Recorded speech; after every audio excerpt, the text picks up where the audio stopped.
So Educators in VR is a membership organization that is dedicated to the integration of XR technology, VR, AR, XR, Windows Mixed Reality, Extended Reality, et cetera, into education through training, into schools, et cetera, classroom. We want to bring that in, homeschooling, et cetera. We have a variety of teams, special interest teams that we call team projects. We have some representatives that are here today on that we're going to be talking to. We're going to be talking about world building, the experiments, and the experiences. So we're thrilled that you are here. Educators in VR meets every Tuesday in AltspaceVR at 1 p.m. Pacific, which is also, it is 4 p.m. Eastern, 9 p.m. UK. It is 11 p.m. Athens and midnight in Moscow, and the rest of them you can figure out the time accordingly. We also meet throughout the week, every week, with all of our different team projects and special interest groups and other activities that are going on. And we have conferences throughout the year, and so much to be involved with that is really teaching about VR and virtual reality, augmented reality, mixed reality, extended reality, as well as teaching classes and workshops on the subject and beyond. So we're going to be talking about world building, experiments, and experiences, which I realize I now misspelled in our stage, but that's okay. It makes it more fun. Experiences. But I thought that was intentional, to be honest. That is some sort of, a quirky way of spelling the word or something. Let's just call it that it was on purpose. It's experiences. So we want to talk about this from an educational perspective. And so my name is Laurel. I am the co-founder of Educators in VR, and usually Daniel is also here with us, my co-founder, my partner in Educators in VR. But he may drop in, but we've got our amazing team here, and they'll introduce themselves when they start talking. Our first question that I want to tackle on this is, what defines an educational virtual world? Who wants to take that? How do you define it? What makes a virtual world educational as compared to social or party or whatever else? What makes it? Well, the big thing is there's a lot of information about what the world is about and stuff.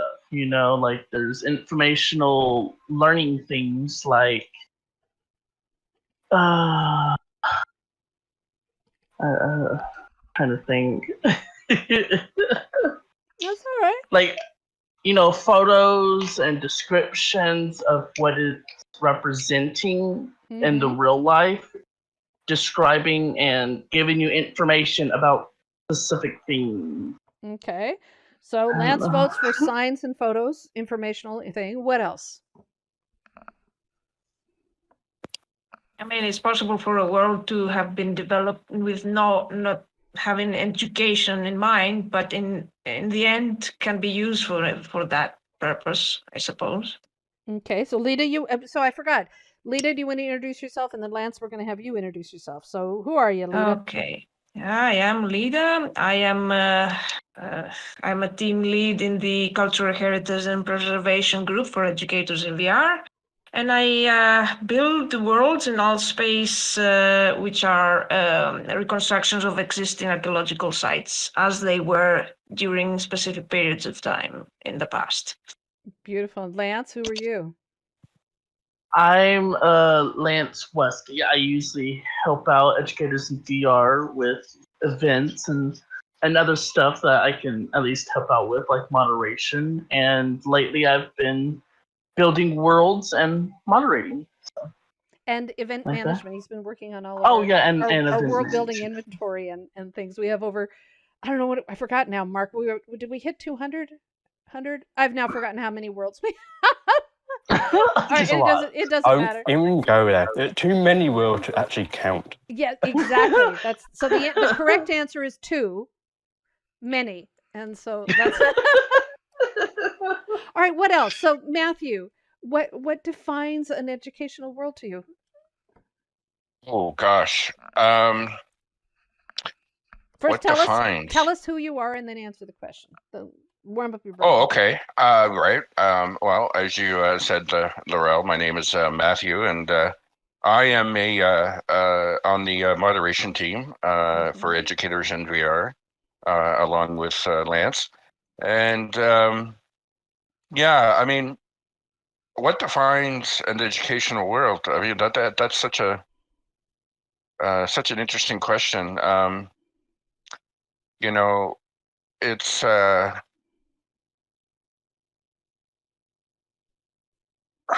I mean, I guess the basic definition would be, what's a world that is specifically designed to teach a particular topic. Oh, that's beautiful. Yeah. Excellent. Because that is as simple as it gets, but it's also really important. If you don't have that fundamental, you got nothing, right? Right. Or you have something else. Excellent. And you've built some educational worlds and developed your own kits and things. When you build those, do you think this needs to teach something when you build it? It does. Absolutely. Not only it certainly taught me, the ins and outs of kit building and Unity. I actually learned quite a bit, and Lance, could talk about how many hours we spent working on my kits and figuring out how to get things set up the way we want it, and how to because there's some aspects, of things where you need to figure out. I had to become an expert in geometry almost. Absolutely. Geometry. Because you need to, you want to figure out exactly how it's going to be angled and how it's going to look and how it's going to be. So you do. I had to relearn actually a lot of math and geometry.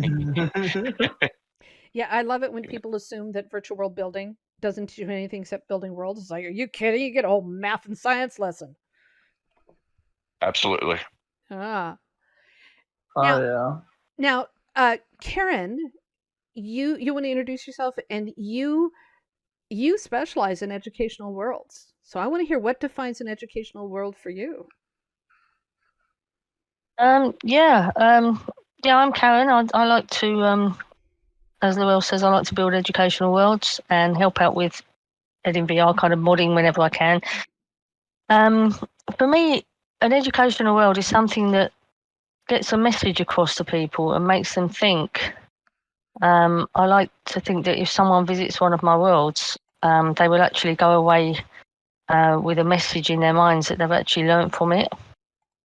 Because I can, if I want to get an important message across to someone, like sea pollution, for example, you can tell someone about something and you hope they listen, and you can write about it and hope they read it. You can show someone something and hope that they'll watch it. But by building a world that actually lets people experience it and that they can actually be there and feel it. And I think that by experiencing something, you learn more than just reading about it or watching it. So, hopefully people can visit worlds like that and actually go away with, the message in their minds and actually learn from it. And she's singing your song, Lita.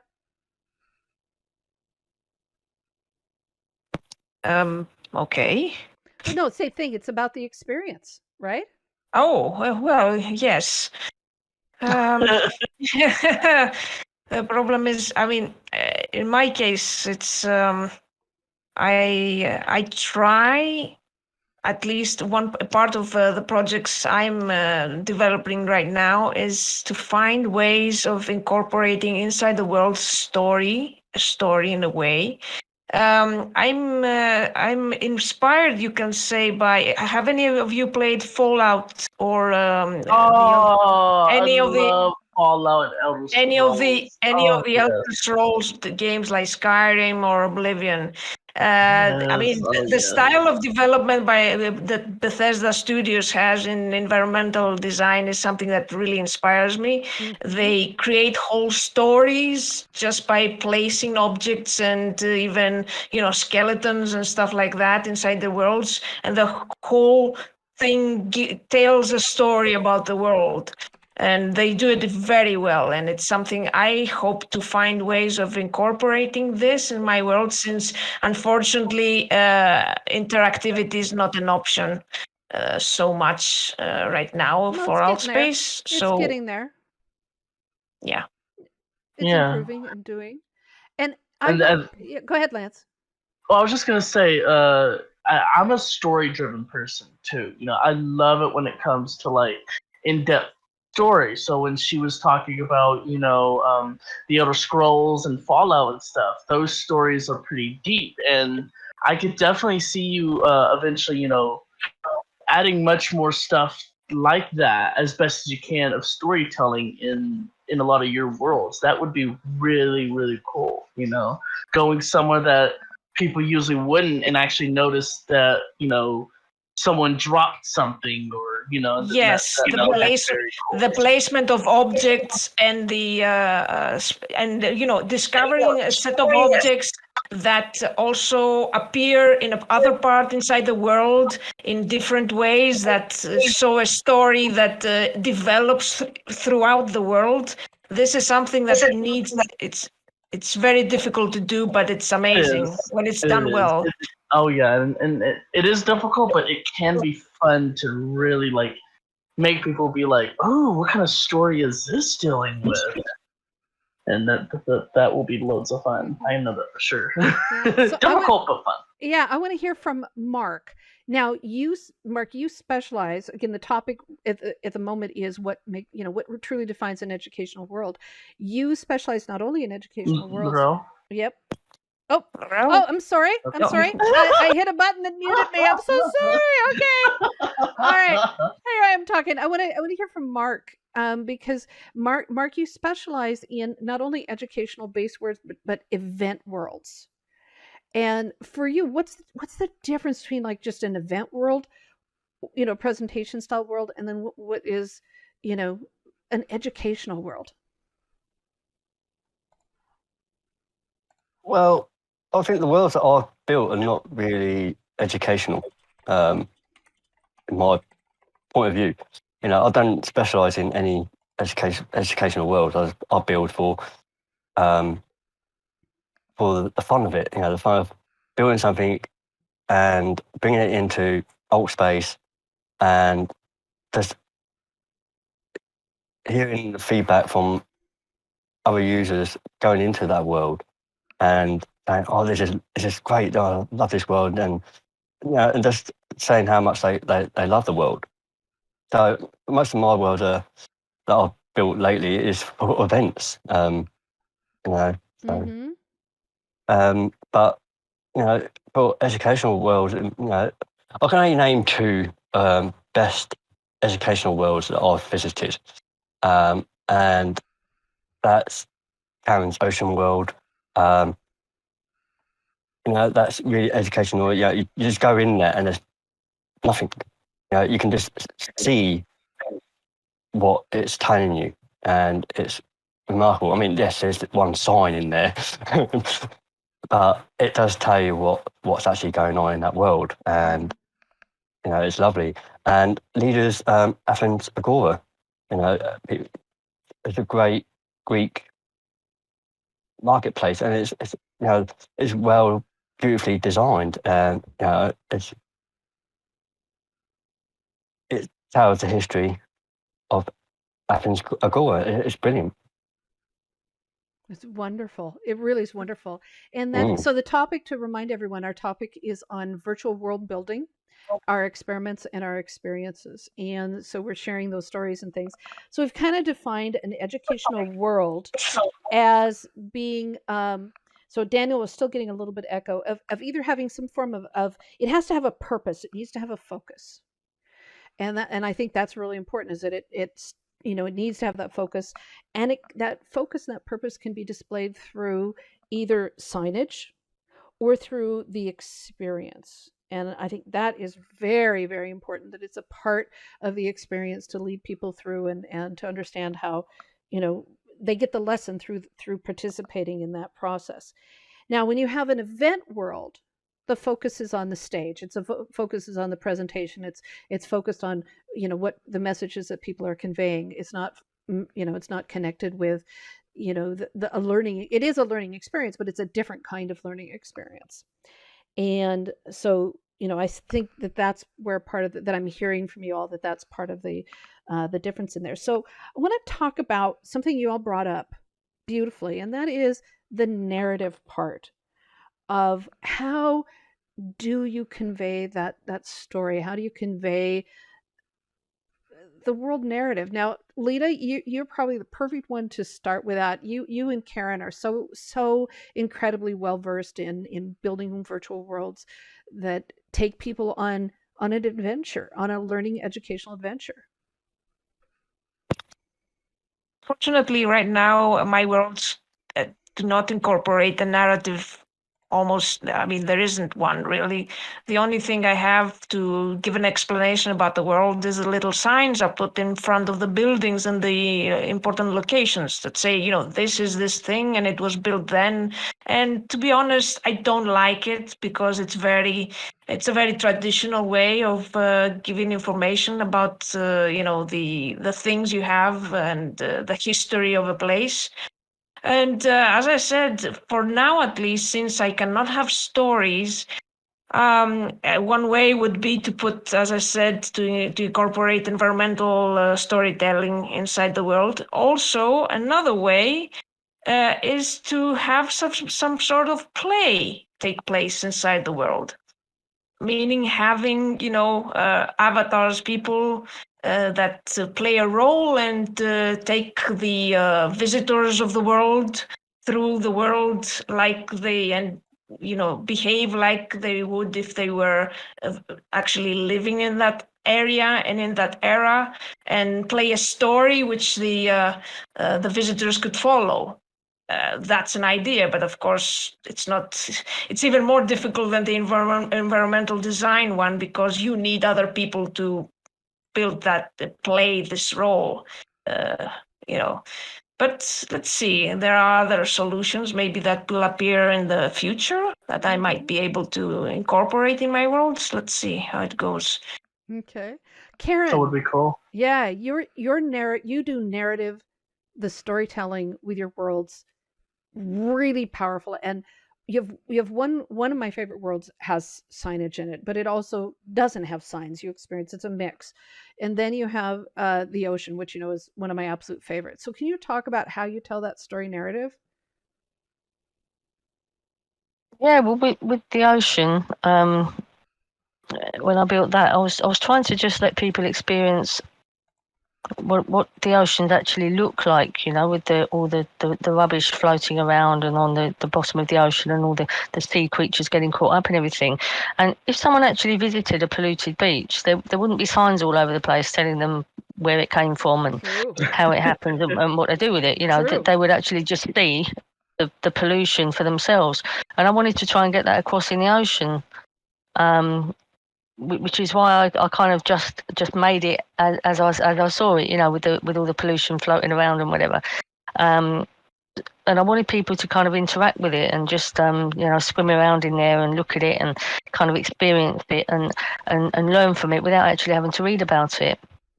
And I thought that was particularly important for, you know, for young kids, because, you know, they're not going to go in there and say, you know, read signs. They're just not bothered. They just want to go in and kind of have fun. And I think if you make the world kind of interactable and let people explore, and, you know, you can give people kind of little tasks like counting up how many bits of, you know, plastic they can find and what different types of things and how many animals they're affected by it, and etc. So you don't need signs. You can just let them explore for themselves and learn from it in their own way. And whenever I bring tour in there, I'll tell people that there are no signs. Part of teaching the educational aspect of world building is there's no signs in here. They say, oh, yes, there is. There's one sign. And then they go on a scavenger sign, and I say it's the most important sign anywhere. And they go on a scavenger hunt, and they find the sign, and they love it, and it just generates conversations. And so, Karen, what's the sign? It's a discarded road sign that's ended up at the bottom of the ocean that just says, stop. Stop. It just says Stop. stop. That's It's it. just Yeah. beautiful to have this amazing world that is talking about pollution and everything, and just that word stop on the sign generates conversation. I think that needs to go in our ingredients about building for educational worlds, is that they need to have, they need to have that message in there as well. And so I love that. I love that. Beautiful.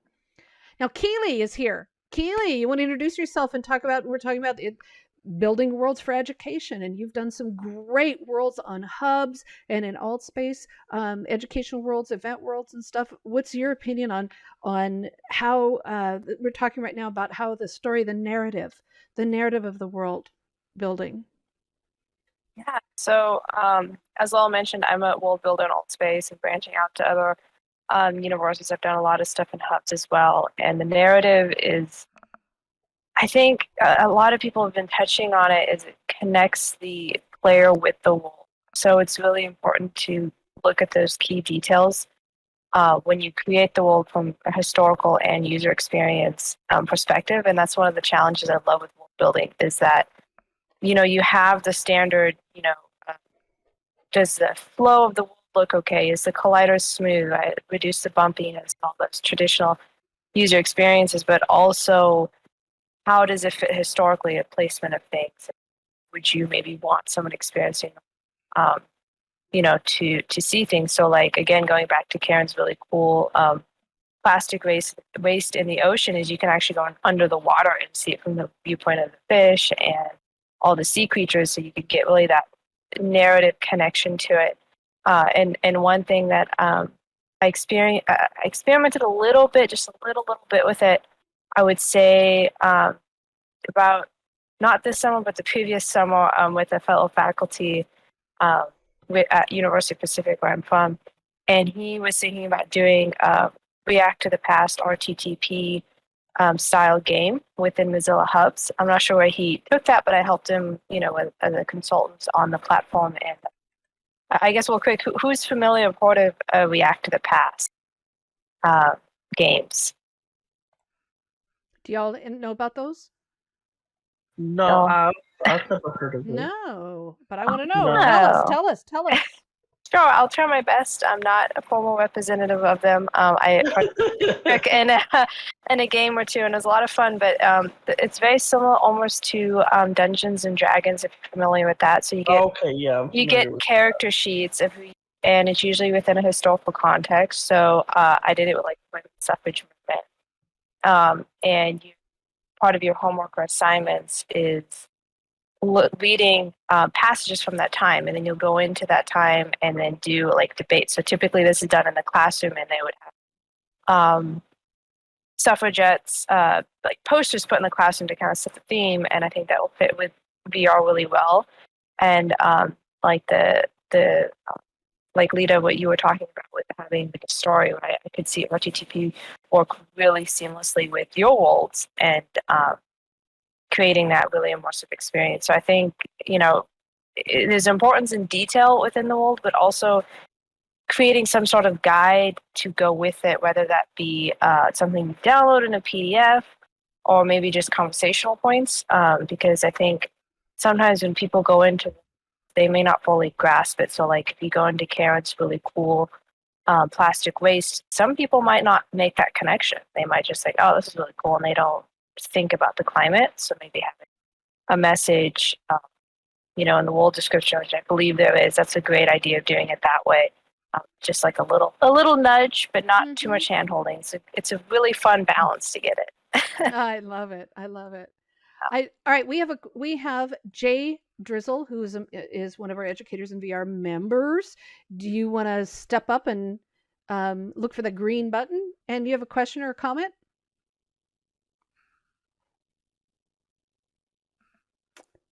Jay? Oh, there you are. Now we can hear you.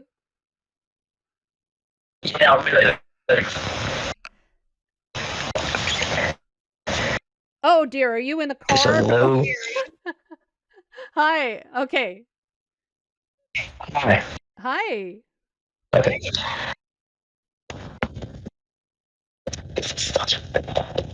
Jay, we're having some serious audio issues.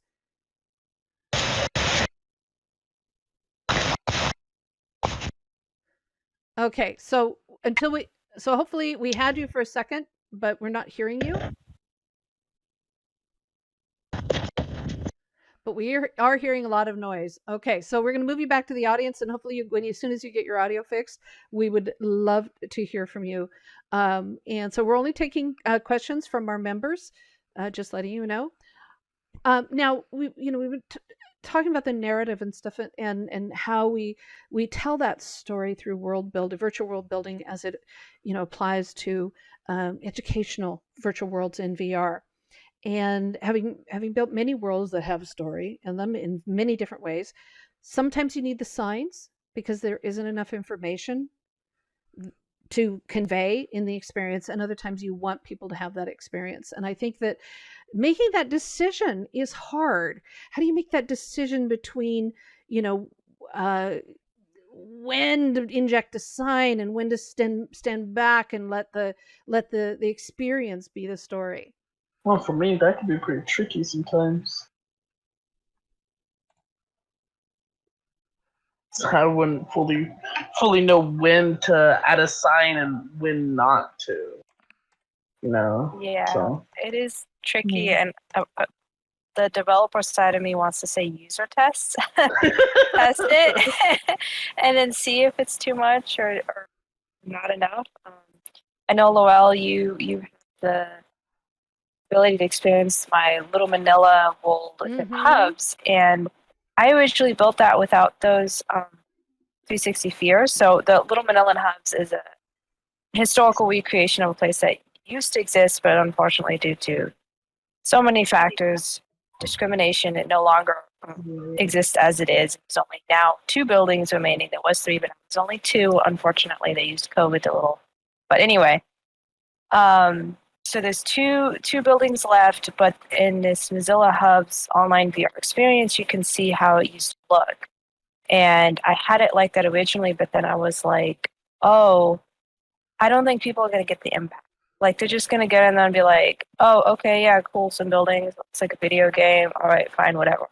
But then I added in a real 360-degree photo that I just took from Google Maps and just put it where it would be in real life. So you step into this like little bubble and you can see it. And there's that personal connection, even though you never visited this part in the world, but there's still, you can see humans walking on the street. You can see vehicles. It's familiar.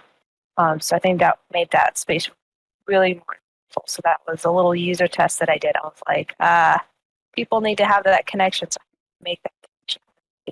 Brilliant. And it was an amazing thing because it gave me not only context but heartache.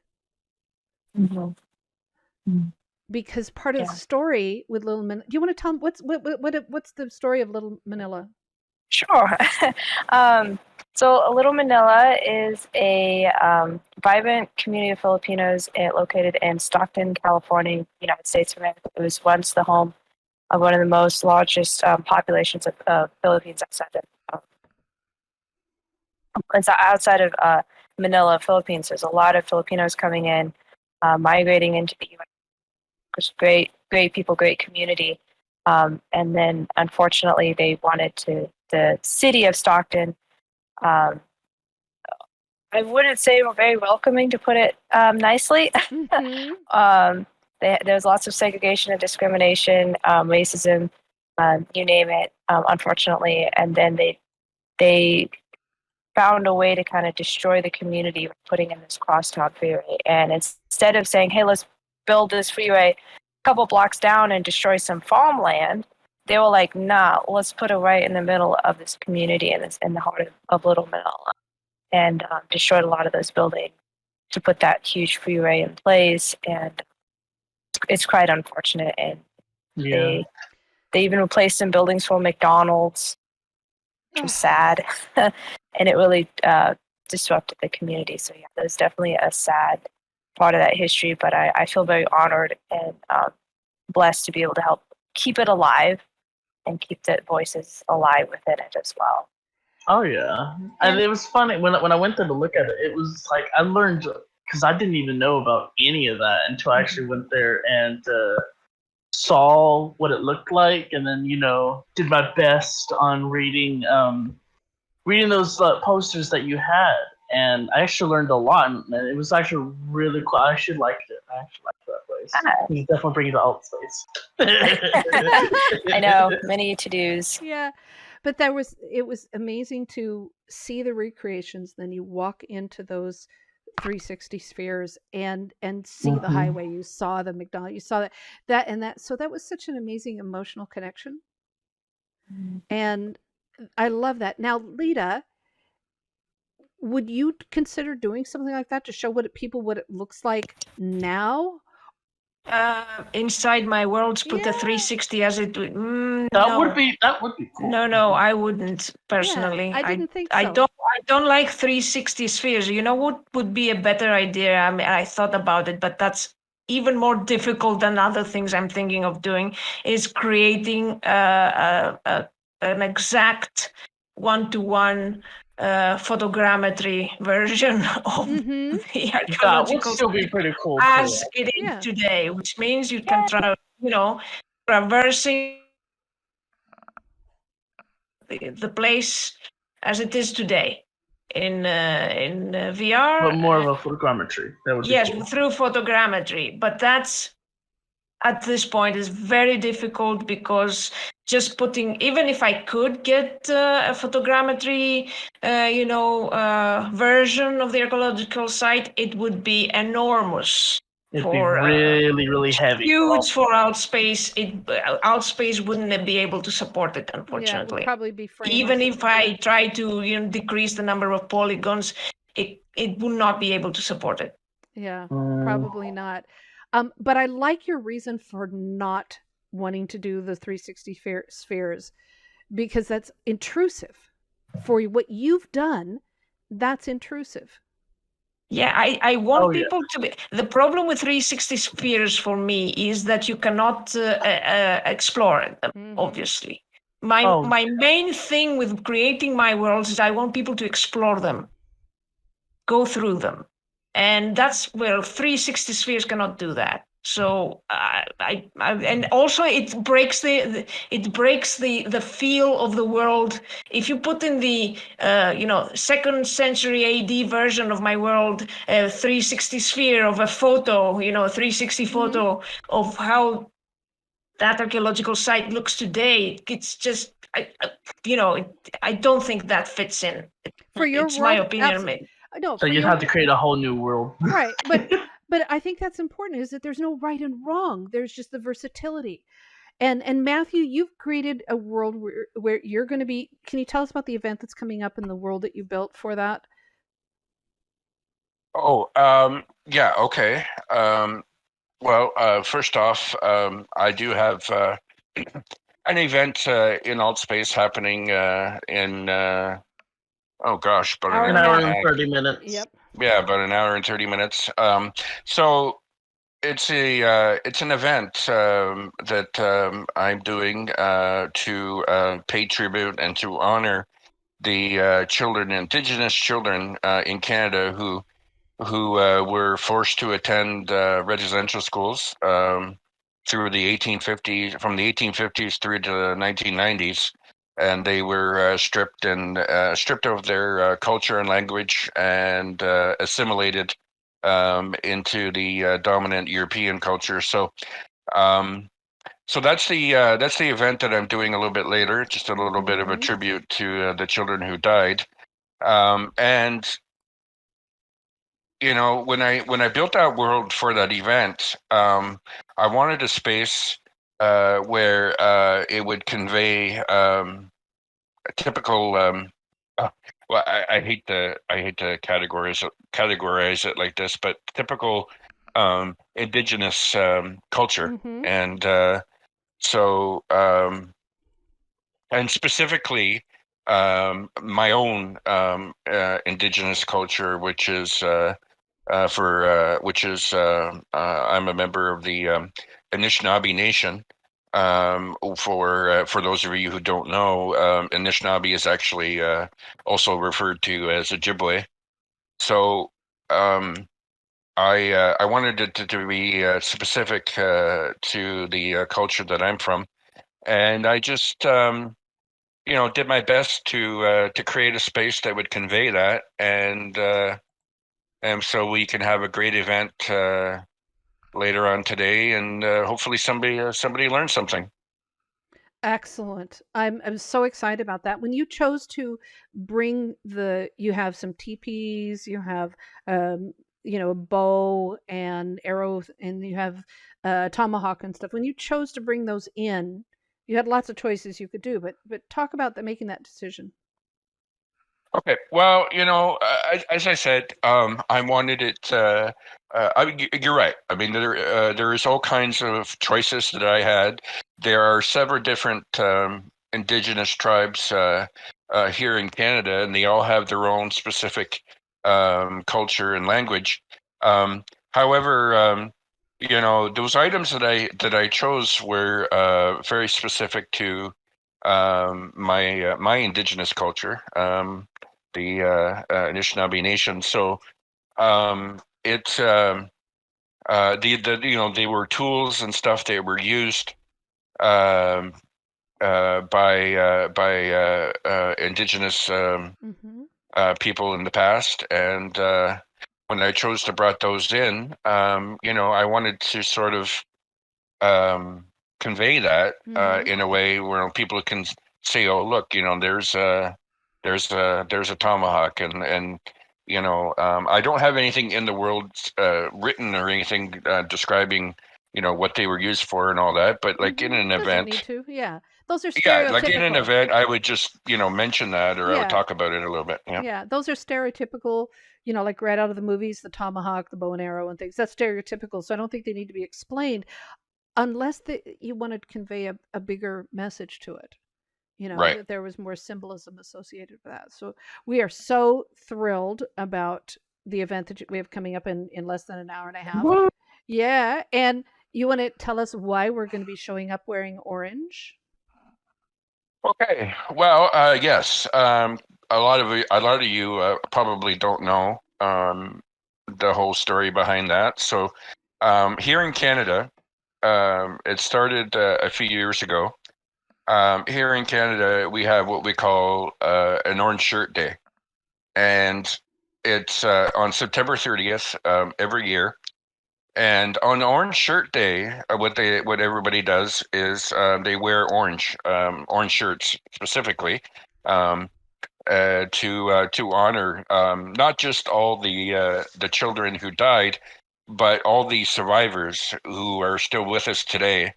These people who went to residential schools when they were children, and to honor them and to pay homage to the tragedy of residential schools and all the bad things that happened to these children when they attended these schools. So yes. So during my event today, I've asked people to if they attend the event to wear orange in homage to that. We're wearing orange. Keely put on her orange hat today at her event in honor of it. Yeah. Awesome. I love it. And I love using clothes as representation.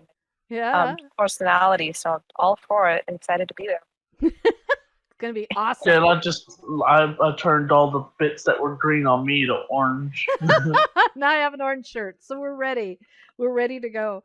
All right, our next topic. Thank you, Matthew. I'm so excited about Absolutely. that. Yeah.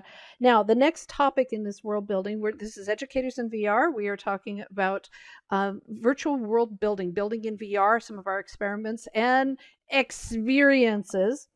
And I want to talk about something that Mark and Karen know, and Lance know only too well, and that's the limitations. And Karen, you learned the hard way. Do you want to share about you learning the hard way? Yeah, I did. Well, that was when I built my ocean. Mm-hmm. I because of the nature of the world, the fact that it's like got lots of debris and plastic and bits and pieces all lying around, as well as having sea creatures, there were so many bits and pieces in various kits that I could use to try and get my message across. And I was quite an inexperienced world builder at the time, so I just enthusiastic. Yeah, that's a good word.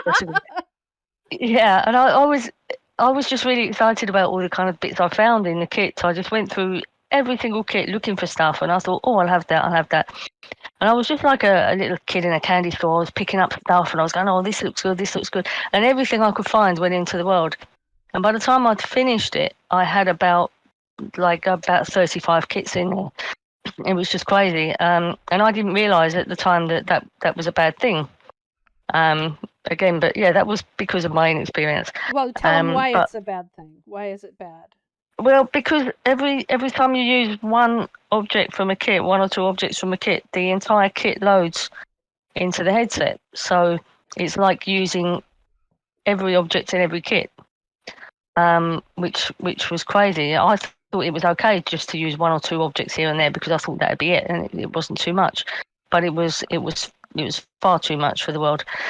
Yeah, Laurel told me about that and put me on the right track. So I had to go through and edit the whole world, and it was like when you write, like when you write a dissertation at university, and you need 30,000 words, and you've got 40,000, and you've got to kind of narrow it down and get rid of the bits that you don't need. It's so hard to do. Oh gosh. I was doing that with the world, and what I did then, I went through every single object I put in the world. It took me ages to do it, and I looked for the ones where there was just like one object or two objects out of a kit, and I looked in other kits where I'd use lots more objects, try and use like a replacement from those kits, just to kind of narrow down the actual amount of kits that I use. And that was a really hard exercise, but I think the world came out better because of it, because it became more structured, because I had to think about it more rather than just picking everything I could find. I had to be more creative about what I was using. The world still has too many kits, technically, but it works okay. Now, I want to get to well, let's just do it. And then, Mark, I want to have you talk about this because you are an expert in optimizing Unity templates and worlds for events and things to get them way down even further than public. But Karen, you then recently set a self-challenge assignment for yourself. You've done two. Well, you're working on one. But talk about the first one. Yeah, because just about. I mean, I haven't got that many worlds, but all the worlds I've got are using too many kits. So I decided to set myself a challenge on narrowing down the amount of kits I could use and just see if I could do it with just 2 or 3 kits. My initial idea was to build a gallery with 3 kits, but I eventually realised that I could do it with 2. So I built an entire gallery using the geometrics kit and also the random kit, which is one of the featured kits built by Tommy. And I just used those 2 kits alone, plus text to make pictures and designs and that. And I managed to build an entire world just with the 2 kits only. Which, not only did she do, it's called the Gallery 666 because she's known as Karen 666. There's a Dalek from Doctor Who. There's the TARDIS from Doctor Who. There's the most amazing bench that has rounded edges with wood and kind of metal things, all made out of cubes and cylinders. The TARDIS and the Dalek are also made out of the geometric kits and things and some text. All of those things are pulled together. And there's a sheep. There's artwork on the wall. Lots of beautiful artwork, amazing sculptures, multiple items, including the floor, the walls, and the balcony overlooking a city view, all made with only 2 kits. Imaginative use of 2 kits. So that's complete opposite extreme. But let's just, I feel like I need a little drum roll sound effect. What's the last count? Do you remember what the last count of how many items were in the world? Which 200 is supposed to, for an event, is about it, but we've kind of snuck in. How many items? That's the recommended limit. Mine is 2,111 hand-placed items. Isn't that amazing? All through the world. Wow. In Altspace. Isn't that incredible? I love that. Now, Mark, you and I have spent years now terrorizing each other trying to build a world and scale it down. Far too long. Far too long. So what are the limitations for an event? Do you know the specifications in Oh, Altspace? in Altspace. God, I had to look this up. Well, I believe it should be 10 to 20 megs for the template. It's the same thing as pretty much. It's the same thing. Yeah, it's basically Yeah. the same thing as if you were just building a normal world. It's one of the things that is that you have no teleporters in the world for an event. Mm-hmm. I mean, you can have up to 10 in the world, but if you're going to have that world as an event, you have to strip out the teleporters. Mm-hmm. No more than 200 objects. Kevin.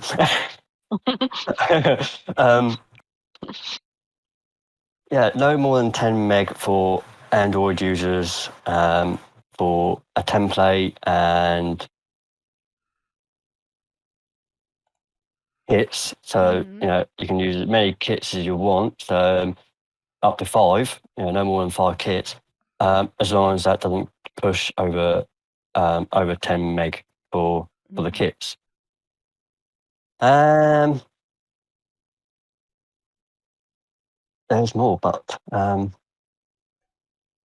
that's pretty. Oh, and it just needs to be verified that it's updated and things like that. That it's been updated. Yeah. I mean, if you're using Unity, if for your template, then you have to make sure that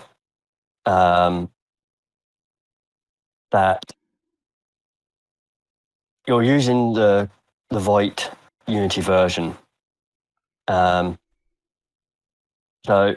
I'll put that up. So, no more than 200 objects, no more than 5 kits, no more than 10 megabytes for kits for mobile, no more than 5. We'll ignore the teleporters because we're building a world for an event, so we don't want no teleporters. For Unity, if you're bringing in a template, no more for Android, no more than 10 megabytes. Yeah. So what's the trick? Yeah. It's a pain in the ass. Okay, let's just be right out there. It's a pain to work within those limits. It can be. Now, why do we have those limits? Well, the more you add to a world, if you're using the Altspace world editor or you're using Unity, it all comes down to performance. And if PC, you're fine. You can get into almost any heavy world that there is, but you're limiting your audience. When you're building for an event in Unity, you make sure that you're uploading for all 3 platforms: Mac, PC, Quest 2, Android users. So you got to keep those 3 in mind, because target PC users, you are really limiting your the audience for your event. So to get your event really up there, make sure you target all 3 platforms, and then you'll have all users on those platforms come to your event.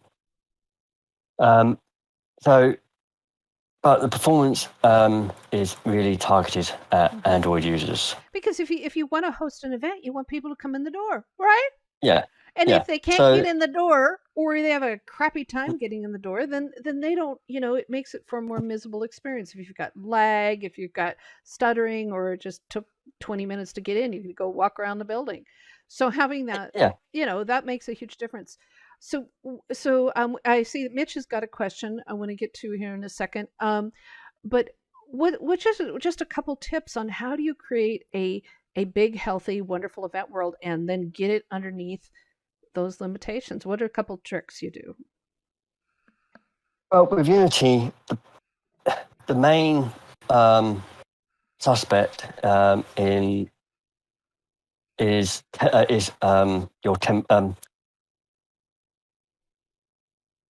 your textures.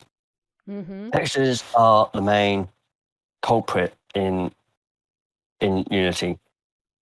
That could be, the materials you use for a door, Mm-hmm. the materials used for, wallpaper,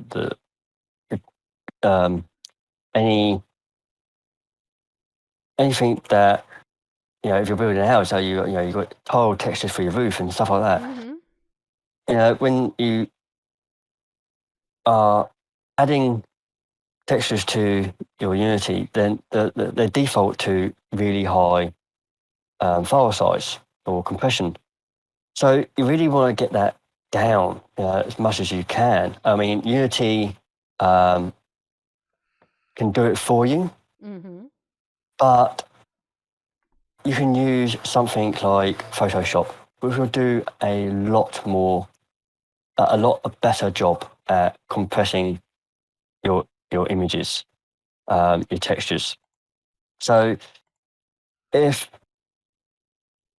you're using any type of real-time lighting is going to be really, you don't want to use real-time lighting. So you really want to bake your lighting in the template.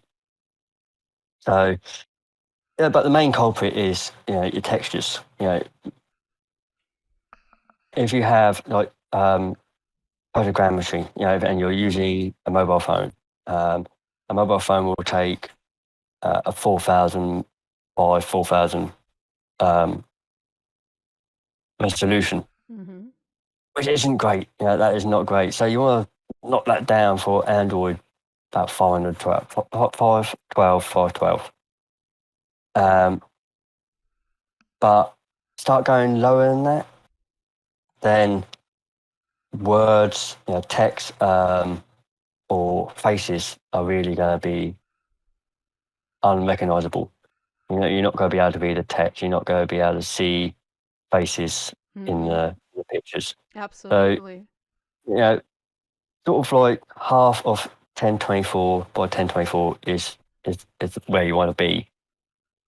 Yeah, Keely, do you agree? Because you've done the same thing. You had to bring your Unity worlds in and get underneath for events, underneath that limit. Yeah, the limit is tough, and that's why with the little Manila world, I wish there wouldn't be as much limits because I could put all the textures on the building and whatnot like we built for the version on Unreal Engine, but it's just limitations. But I like to kind of look at them as a temporary barrier that we all get kind of moved or decreased as time and technology goes by. So, Excellent. yeah. Excellent. No, that's excellent. All right, Mitch, hit the little green thing right at the top. You have a question or a comment? Hi. Mitch. This might be actually a quick answer. It strikes me that it might be a yes or no, but I'm curious to know if the opposite of what you're describing might be also be true. Where I understand it when you're talking about Altspace and hubs, I guess is the same. Where you're intending an event or you're intending a kind of a public.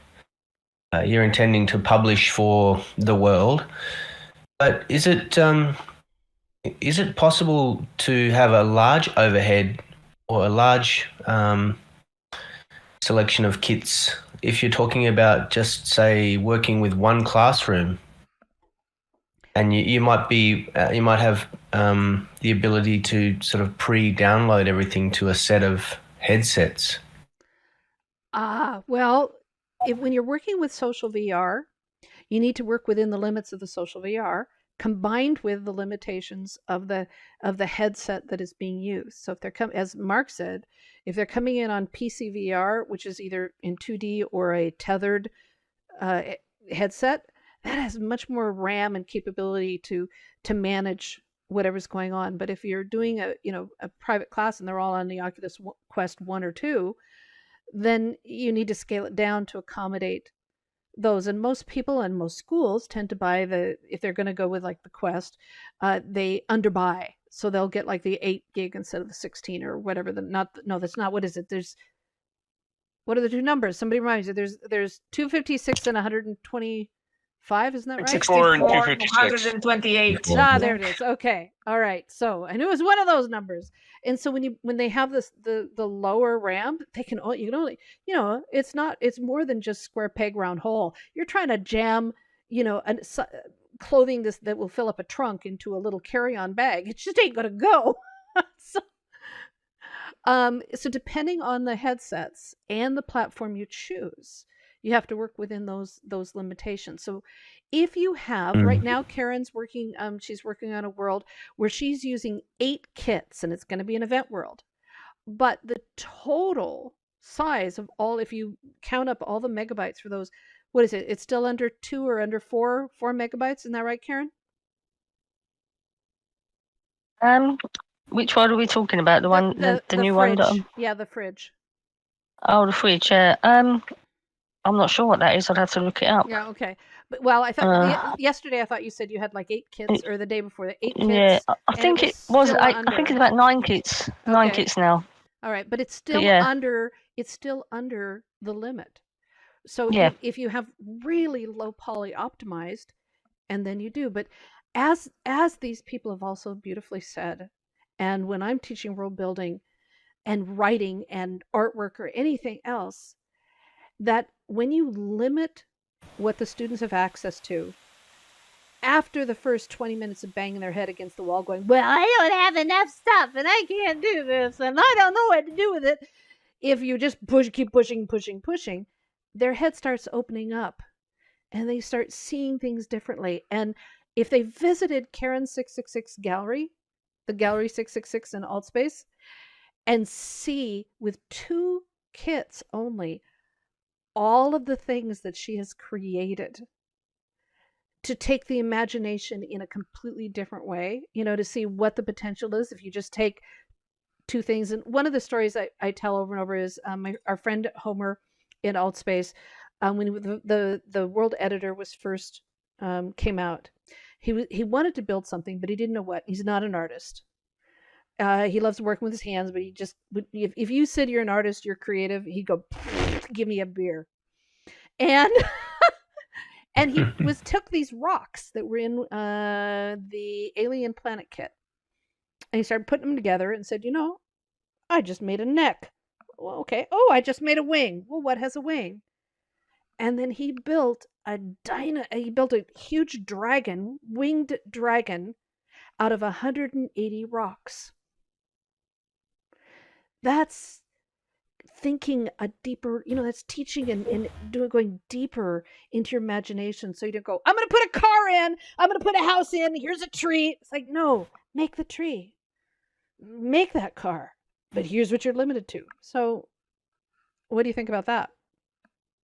Can I ask a little follow-up question? Mm-hmm. So one of the ideas I have is to build some kind of world that students would then be able to populate with some 360 images that they have collected as part of their research, whether they've taken them themselves or perhaps they've gone and found some examples from the web. I'm just curious to know, do 360 images, and I guess by extension the 360 videos in some platforms, but do 360 images add a lot to the overhead in particular Altspace and hubs? Keely? Find my unmute. I haven't found too much issue with images. Videos, you got to watch the resolution. So I've had to kind of downgrade some that I found that will like buy it, and then the audio. You have to watch the audio and how that's experienced. Yeah, you could definitely use the videos and the photos in this space. I kind of go away from videos though, because it's not necessarily depending on how you put it in the space, it's not always synced. So just because you're watching one thing, it may not be the same for the other people, depending on the platform and all those. So I would lean towards photos if possible. If it fits for the situation, if it fits for the vibe, I recommend it if that's the feeling you're going for your space. So one of the ideas I had was to try and sort of quickly publish student work into, kind of a bare bones world, so that they could have a show and share more or less straight away afterwards. Definitely, because if you have like access to that photo, and then I don't know what art or creation your students are doing, but it is much easier to like take a picture, drop it into like hubs, for instance. Yeah. Yeah. Okay, great. Thanks. And really interesting conversation, everyone. Thanks so much. I enjoyed listening in. Well, thank you, Mitch, and I'm always glad when you're here. I love it. All right, we only have a few minutes. Oh, we're over time. Oh my goodness, where did the time go? Wow, we could talk another hour about this. Thank you, everyone, for being here. Matthew has your event coming up in an hour in Altspace, which is a tribute to the school children from the residence programs that were in Canada, paying tribute to the loss and the tragedy that happened. So good luck with that. Let's everybody join him in Altspace coming up. And Lance, who's helping with event management and world building support and stuff, thank you so much for being here. Lita, amazing Lita, who is one of the founding members of the Cultural Heritage Preservation Team Project in Educators in VR, who's built these amazing the Athens Agora marketplace and the Acropolis, and soon to be launched and live the Olympiad in Altspace, one-to-one recreations of these amazing historical sites.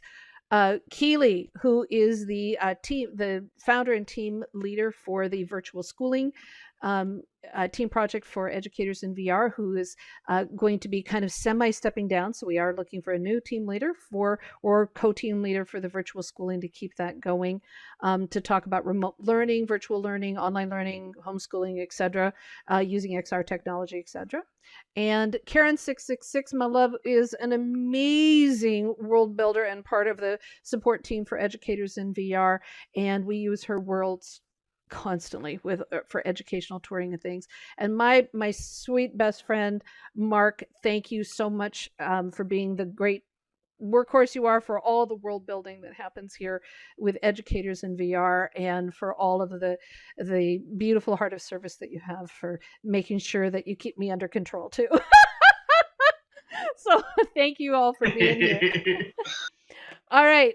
Again, this is Educators in VR. Every week, right now on Thursdays, we are having this chat on the EdVR stage in our Educators in VR Discord. You can access it and join us at discord.me/educatorsinvr. You can find all this information at educatorsinvr.com. My name is Laurel Van Fossen, and I am one of the co-founders of Educators in VR, and we are dedicated to bringing immersive technology into education, training, and business and life. We have plenty of events that are coming up, so check out our events calendar on our website, check out our Discord, our Facebook, our Twitter, and everything else. So we've been talking about world building, our experiments, and our experiences. We're going to talk about this more coming up. So thank you, everyone. Thank you. Oh, yeah. That was fun. All right, y'all.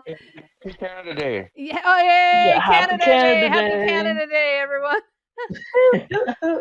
All right. Thank you.